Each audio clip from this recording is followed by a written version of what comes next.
Muito bem, meu aluno querido. Agora a gente vai começar a fazer análise de textos, tá bem? Eu havia falado para você, quando falávamos sobre texto descritivo, que agora iniciaríamos a análise de texto. Exatamente o que eu vou fazer. A priori, quer dizer, primeiramente, eu vou começar a fazer uma análise do texto descritivo. Depois, a posteriori, eu vou fazer a análise de textos dissertativos. E vamos manter essa dinâmica, vamos manter esse princípio, tá, até o final do nosso encontro, tá joia? Então vai ser dessa maneira. Quero que você preste muita atenção naquilo que eu vou falar aqui, porque isso pode ser determinante para você entender como fazer um texto, para compor um texto descritivo, como fazer para analisar um texto descritivo, ver trechos de descrição dentro de textos, tá? Possivelmente que você vai produzir ou que você vai ter que interpretar. Então, preste bastante atenção. Esse trecho de análise de texto descritivo serve tanto para a parte de leitura e produção textual, quanto para a parte exclusiva de produção textual. Tá? Tudo bastante simples, bastante fácil. O que você vai fazer? Você vai acompanhar o seu material aí, você tem o material em mãos, já está editado, todo bonitinho, e eu aqui tenho o meu material que está à minha frente e vou utilizar várias vezes para que você possa ir acompanhando. Eu vou ler o texto e vou fazendo as análises sequencialmente de uma maneira bem fácil, de uma maneira bem simples e sem maiores problemas para você, concursando, que está com vontade enorme de aprender isso aqui, beleza? Então presta atenção, se liga aí, vamos deixar de frescura agora, incorporando o personagem mesmo. Você abraça o texto e se embora lá. Veja só, o primeiro texto que eu vou passar para você é um poema. Sim, um poema. Poema descritivo, Pablo, pode existir? É claro, meu querido. Então você presta bastante atenção. Você vai ter que olhar aí. Eu já vou começar rasgando, porque aqui não tem brincadeira não. Se é para entrar de sola, rapaz. Então a gente já vai começar com um texto violento. Eu selecionei um texto de um cara chamado Alberto de Oliveira. É um poeta que escreveu numa escola da literatura no Brasil chamada de Parnasianismo. Eles adoravam a descrição. Eu resolvi colocar esse texto aí porque muitas vezes você tem um poema servindo de proposta, tá? De redação. Então eu quero que você entenda o que é a descrição, por exemplo, de um objeto, que é o que nós temos ali. O poema Vaso Chinês, de Alberto de Oliveira. Acompanhe comigo a leitura, tá? Não vou chamar a tela, nada disso. Você vai olhar para o seu material, vou olhar para o meu, eu vou ler e vou explicando para você. Espero que você goste. Simbora! Então você tem ali o poema. Estranho mimo aquele vaso. Vi-o casualmente uma vez de um perfumado contador sobre o mármore luzidio, entre um leque e o começo de um bordado. Fino artista chinês, enamorado, nele pusera o coração doentio, em rubras flores de um sutil lavrado, na tinta ardente de um calor sombrio. Mas, talvez por contraste e desventura, quem o sabe, de um velho mandarim também lá estava a singular figura. Que arte em pintá-la! A gente acaso, vendo-a, sentiu não sei que, com aquele chin de olhos cortados, a feição de amêndoa. Aí você fala assim, pelo amor de Deus, eu entendi paçocas do que você leu aí. E essa é a reação mais natural de alguém quando pega um texto poético para ler. Mas olha, eu quero dizer para você, esse texto é um texto descritivo, e a descrição aqui é uma descrição simples e direta, feita de um objeto, tá? Vamos observar? Ele está falando do vaso chinês. No primeiro quarteto, quer dizer, na primeira sequência com 4 versos, você tem ele dizendo, estranho mimo aquele vaso. Então ele já está caracterizando, estranho mimo, quer dizer, esse mimo é uma coisa delicada. Então, estranho, mas porque chama atenção. Ele diz que o viu casualmente de um perfumado contador, quer dizer, sobre um balcão, tá? Colocado sobre o mármore luzidio, um balcão de mármore, e aí ele diz que estava entre um leque e o começo de um bordado. Tá? Então, veja como é descritivo, ele está montando a cena. Então, se eu fosse desenhar, claro que vai ficar ridículo, porque eu sou professor de redação, língua portuguesa, redação oficial, humanidades, não sou professor de desenho, tá? Mas então imagine que esse aqui é o meu contador, o balcão do mármore luzidio, aí eu tenho aqui o fino vaso chinês colocado ali entre um leque, imagine que eu estou desenhando um leque, eu sei que é bem difícil, mas tá, e aqui o começo de um bordado. E aí ele monta para você a cena. Então primeiro você tem uma descrição o quê? Externa, aparente daquilo que está em volta do vaso. Aí ele começa falando, fino artista chinês enamorado, nele puseram o coração doentio, tá? em rubras flores de um sutil lavrado. Quer dizer, ele colocou ali para você imaginar, deixa eu pegar minha canetinha vermelha aqui, rubras flores. Então ele desenhou o quê? Flores vermelhas. Então imagine que eu estou desenhando isso aqui sejam flores, tá? Rubras flores, e ele vai dizer ainda o seguinte, na tinta ardente de um calor sombrio. Coloca uma figura de linguagem ali, para você que já estudou figura de linguagem sabe o que é, né? Coloca conceitos contrários ali, ardente, sombrio, tá? E depois ele fala, mas talvez por contraste a desventura, quem o sabe, de um velho mandarim também estava lá a singular figura. E ele fala ainda que ao lado dessas flores rubras, você tinha o rosto de um mandarim. Claro que agora até ficou feio o vaso chinês como uma coisa horrorosa do que era para ser no texto, uma coisa bela. Mas ele diz, um velho mandarim é singular figura. E aí que arte em pintá-la a gente acaso vendo, assim, eu não sei o que com aquele chin de olhos cortados, a feição de amêndoa, a cor da pele. Então aqui você tem uma descrição muito sutil, uma descrição que não é percebida por todo mundo, tá bem? Mas é sim um texto descritivo. Difícil de observar? Não, não é difícil. Exige o quê? Exige apenas leitura e leitura cuidadosa. Vamos entender que aqui, quando você observa, aqui eu quero dizer, no seu texto, no poema Vaso Chinês, quando você observa isso, você tem uma descrição de um objeto. E veja como o poeta fez isso. Ele partiu daquilo que estava em volta do vaso para depois falar sobre a estrutura do objeto. É assim que você pode compor o seu texto, caso esteja escrevendo um texto descritivo. Fale primeiro de fora, depois de dentro, ou primeiro de dentro, depois de fora, como você quiser. Tá bem? Mas aqui é apenas uma sugestão, tá? Para você observar como pode haver texto descritivo em qualquer tipo, tá? Em qualquer parte, porção textual. Veja que aqui foi só para você se inspirar nesse sentido a perceber a descrição. Maravilha? Vamos ao nosso próximo texto. Eu vou pegar aqui, ó. O próximo texto que eu coloquei para você é o trechinho de um conto da Júlia Lopes de Almeida. Tá? Fala assim, Pablo, eu nunca li alguma coisa dessa escritora. Faz muito mal, tá? Por quê? Porque é uma ótima escritora. Aqui eu também vou dar umas dicas para você de leitura, né? É bom você ler de vez em quando, para enriquecer o seu vocabulário, para você se transformar num leitor mais competente, mais proficiente. Tá? Então, Júlia Lopes de Almeida escreve um conto chamado A Caolha, que começa com uma descrição particularmente triste e uma descrição física de personagem, e é uma descrição que também desperta sentimentos. Vamos observar? Pega no seu material e eu vou observar aqui junto com vocês. Então veja lá, A Caolha.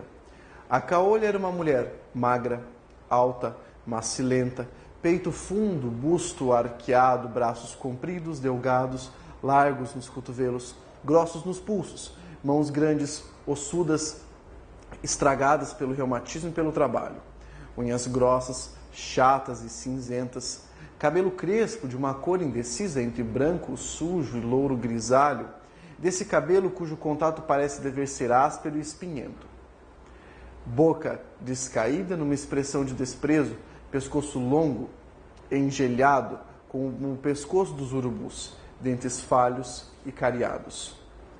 Seu aspecto infundia terror às crianças e repulsão aos adultos. Não tanto pela sua altura e extraordinária magreza, mas porque a desgraçada tinha um defeito horrível. Haviam-lhe extraído o olho esquerdo. A pálpebra descera mirrada, deixando, contudo, junto ao lacrimal, uma fístula continuamente porejante.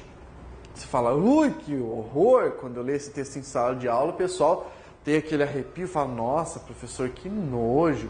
Mas veja bem, nós temos ali uma descrição precisa e o narrador, tá? Porque isso é um conto, o narrador, quando mostra esse trecho descritivo, ele deixa entrever a própria opinião daquilo que você tem da personagem. Esse texto é fabuloso. Se você nunca leu, leia para você saber sobre o que é o texto, o que acontece no final, tá? Quando quiser, quando tiver oportunidade. Mas observe a adjetivação do texto. Então você tem ali a caolha, depois o verbo de ligação e vem sequenciando todas as características, nesse caso, características físicas. E veja como os adjetivos são colocados. Alta, macilenta, peito fundo, tá? Não são apenas adjetivos, aqueles adjetivos mais simples, tá? Há um labor, quer dizer, há um trabalho com o processo, com a criação ali dessa descrição. É simples, de fato, é muito simples, mas o que você precisa entender é que ao compor essa descrição, o narrador está fazendo o quê? Mostrando a personagem. Então essa é uma porção descritiva que você pode utilizar em um texto narrativo, é uma porção descritiva que você pode utilizar para fazer análise de texto, né? Se você parar para pensar, fazer análise de texto descritivo, e também, se for pedido para você fazer um relatório, descrever alguma coisa, eis aí um exemplo. Claro, você não vai falar que a pessoa é horrível, macilenta, mas é essa a estrutura que você utiliza, a estrutura de texto descritivo. Conseguiu perceber? Uma coisa super simples, deveras fácil, nada complicada, tá? É só prestar bastante atenção. E você ainda teve no segundo parágrafo, no primeiro você tinha ali a opinião do autor, como se fosse o narrador do texto colocando para você o que ele acha da caolha. Depois, você tinha o quê? No segundo parágrafo, a opinião das outras pessoas, a descrição que outras pessoas poderiam dar dessa mulher, dessa caolha, dessa infame coitada. Você tem ali, então, uma preparação de texto. Conseguiu perceber? Muito fácil, muito simples. Vamos adiante para a próxima caracterização, próximo texto descritivo. Venha comigo, pegue no seu material, vamos lá. Você tem ali um trechinho que eu selecionei, dois trechos, na verdade, do grande escritor da literatura brasileira, José de Alencar. Um fabuloso romancista, tá, do século XIX, aqui do nosso país, que fez o favor de deixar várias obras de importância insopitável para a nossa literatura. Quer dizer, fez coisa muito boa. E aí eu selecionei para você um trechinho, o trechinho inicial de Iracema. Tá? Então, olha como ele vai ambientar isso por meio de uma descrição de local. Ele costuma fazer isso nas suas obras indianistas, quer dizer, naquelas que vão focalizar o Brasil colonial. Por quê? Porque é isso que dá o chamado pitoresco, né? O colorido narrativo que a gente chama. Então essa descrição é importante por isso. Veja bem comigo ali. Verdes mares bravios de minha terra natal, onde canta a jandaia nas frondes da carnaúba. Verdes mares que brilhais como líquida esmeralda aos raios do sol nascente, perlongando as alvas praias. Que coisa maravilhosa, chega a ser bonito, não te dá vontade de ver esses verdes mares de minha pátria? Então você tem ali, ele coloca todos os adjetivos característicos para descrever o quê? O ambiente. E assim fica claro para você qual é o propósito do autor.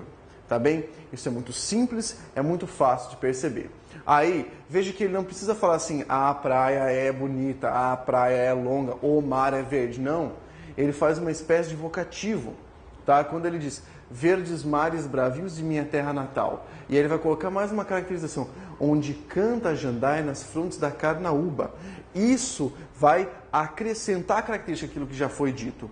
E depois ele faz de novo o vocativo, verdes mares que brilhais como, aí a comparação para dar característica, como líquida esmeralda. Olha que figura bonita, líquida esmeralda.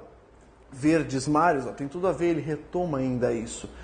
Aos raios do sol nascente, perlongando, quer dizer, por sobre, né, e se estendendo às alvas praias, praias brancas. Olha que coisa bonita. Isso é como escreve um dos grandes escritores, como escreveu um dos grandes escritores da nossa literatura. Coloquei um outro trecho aqui para você, um trechinho também do José de Alencar, do livro Guarani. Tá? Acompanhe comigo, que nós temos ali uma parte muito interessante. A primeira parte do livro, que é puramente descritiva, né? Os primeiros parágrafos eu resolvi colocar ali para a gente analisar. Então, mais um texto descritivo, veja só. De um dos cabeços da Serra dos Órgãos desliza um fio de água que se dirige para o norte e, engrossado com os mananciais que recebem o seu curso de 10 léguas, torna-se rio caudal. É o Paquequer. Saltando de cascata em cascata, enroscando-se como uma serpente, vai depois se espreguiçar na várzea e embeber no Paraíba, que rola majestosamente em seu vasto leito. Disse-ia que, vassalo e tributário desse rei das águas, o pequeno rio, altivo e sobranceiro contra os rochedos, curva-se humildemente aos pés do suzerano. perde então a beleza selvática. Suas ondas são calmas e serenas como as de um lago, e não se revoltam contra os barcos e as canoas que resvalam sobre elas. Escravo submisso, sofre o látego do Senhor. Não é neste lugar que ele deve ser visto, sim 3 ou 4 léguas acima de sua foz, onde livre ainda como um filho indômito desta pátria de liberdade. Olha que coisa bonita que você tem aqui. A descrição do rio Paquequer, tá bem? E aí ele vai trazendo desde onde ele nasce até aquilo que ele se transforma, em que parte ele é mais bonito. Veja as comparações que ele estabelece. Veja como ele faz ali uma metáfora de senhor e vassalo. É senhor e suzerano, tá? De quem presta tributos ainda a determinado rio.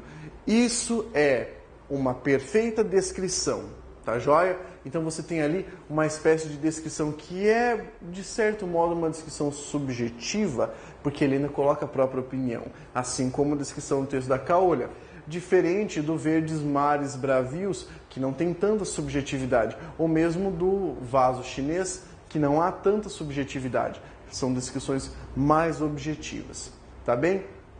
Essa parte é muito simples, é muito fácil de entender, porque afinal de contas, o que você tem ali? Você tem um texto descritivo, e meu propósito era mostrar para você qual é a função do texto descritivo e como ele se estabelece, tá bem?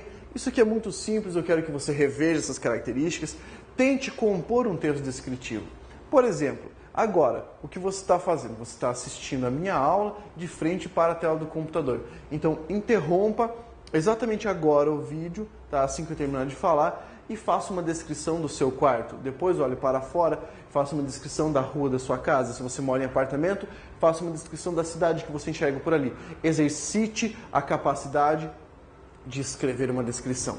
Comece por aquilo que você vê mais perto e depois aquilo que você vê mais ao longe. E depois inverta o processo. Comece por aquilo que você vê mais ao longe, depois vá reduzindo. Porque esse é um ótimo processo de exercício de escrita para o texto descritivo. Beleza? Vai fazer isso então? Faça agora e depois nós voltamos para dar sequência, tá bem? Vamos lá! Agora a gente vai fazer aquilo que eu havia mencionado. Só vamos trabalhar com análise de texto dissertativo até o final do nosso encontro. Por quê? Porque o que mais aparece em concurso público, como você sabe, é texto dissertativo. Então, o nosso propósito é analisar, ver se o texto está bom, se o texto está ruim, se o texto está uma merda, né? E daí pensar como a gente pode arrumar isso, ou como deixar o texto mais claro, beleza? Então vamos lá. Eu vou começar falando para você do seguinte. Um texto que circula na internet há anos, desde 99, dizem que esse texto foi um texto muito premiado, quer dizer, um texto que tinha nota máxima num concurso vestibular. Se é verdade, se é mentira, o fato é que o texto está ali, ele é uma das obras-primas do texto dissertativo. Você não vai acreditar, tá? A primeira vez que eu li, juro para você, eu não acreditei que esse texto fosse escrito por um aluno, tá? Mas pensando muito bem, isso pode ser escrito. Você vai falar, que tinha o professor Locke, né? Jaguar, o professor falando que aluno não pode escrever texto bom, não é isso?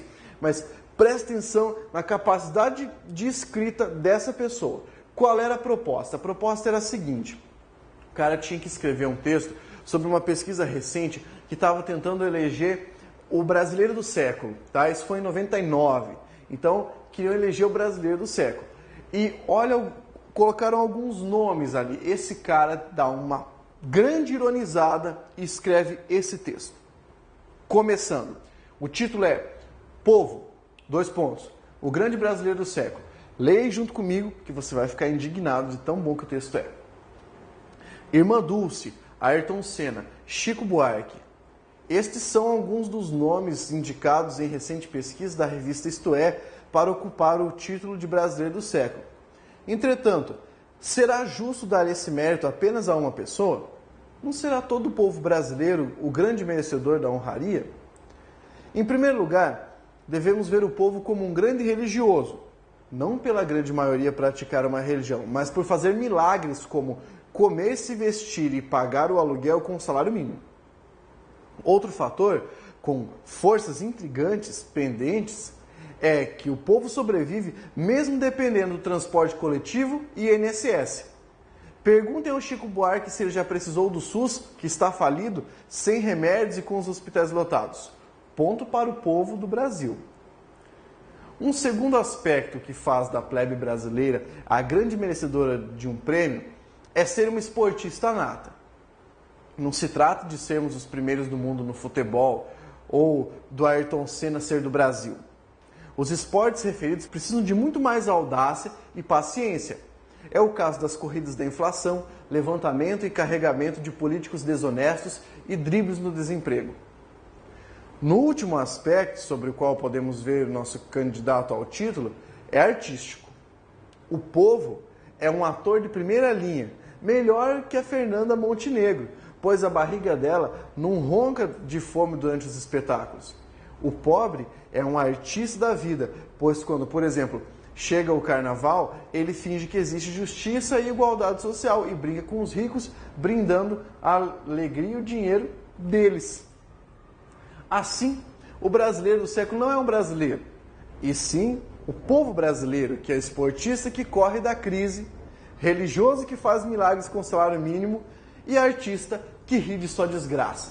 Pá! Esse texto é animalesco, cara. Ele é matador. Por quê?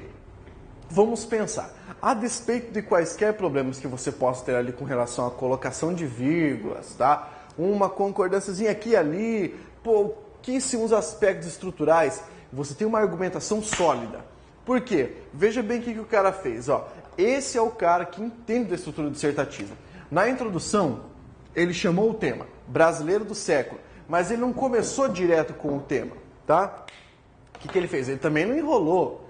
Ele fez o seguinte, na introdução, ele colocou o nome das pessoas, tá? Uma de cada parte específica que ele iria representar. Então, veja só, se você voltar no seu texto, ele coloca lá o nome da irmã Dulce, depois ele coloca o nome do Ayrton Senna, depois ele coloca o nome do Chico Buarque, beleza?